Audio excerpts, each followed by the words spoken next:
మనకి చాలా చట్నీలు తెలిసే ఉంటాయి. అందులో ఒక స్పెషల్ చట్నీ చేయబోతున్నా అండి. వేడివేడి అన్నంలోకి ఈ చట్నీలో మనం అలా నెయ్యి వేసి అలా కలుపుతూ తింటే చాలా బాగుంటుంది. హాయ్ ఫ్రెండ్స్, వెల్కమ్ టు ఇష్మను వండర్స్.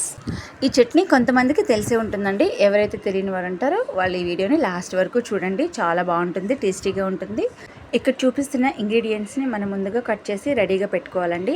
బాండీలో కొద్దిగా ఆయిల్ యాడ్ చేసుకుని మనం చట్నీ చేసే క్వాంటిటీని బట్టి అందులో ధనియాలు, వెల్లుల్లి, జీలకర్ర, అలాగే ఎండుమిర్చిని కూడా యాడ్ చేసుకోనండి.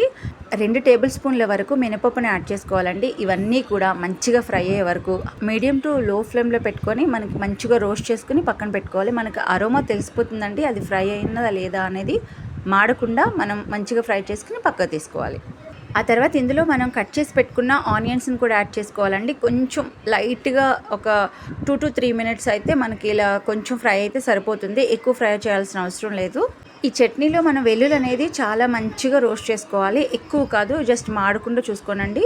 మనకి ఆనియన్స్ అనేవి మంచిగా కుక్ అయినాయి. ఇప్పుడు మనం ఒక ప్లేట్లో తీసుకుని ఇవన్నీ కూడా మనకి మంచిగా చల్లారిన తర్వాత కొంచెం సాల్ట్ యాడ్ చేసి ఇక్కడ చూపిస్తున్న ఇంగ్రీడియంట్స్ని ఫస్ట్ గ్రైండ్ చేసుకోవాలండి వితౌట్ ఆనియన్. ఆ తర్వాత ఆనియన్స్ కూడా యాడ్ చేసి మంచిగా గ్రైండ్ చేసుకున్న తర్వాత తాలింపు పెట్టుకోవాలి. అదే ప్యాన్లో మనం ఏదైతే ఫ్రై చేసుకున్నామో ఆ ప్యాన్లో ఆయిల్ యాడ్ చేసుకొని మనకి పోపుకి ప్రిపేర్ చేసుకోవాలండి.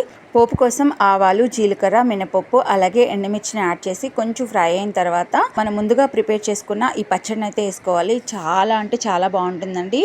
క్విక్ అండ్ సింపుల్ రెసిపీ అండి. ఎవరైనా చట్నీని ఈజీగా ప్రిపేర్ చేయొచ్చు.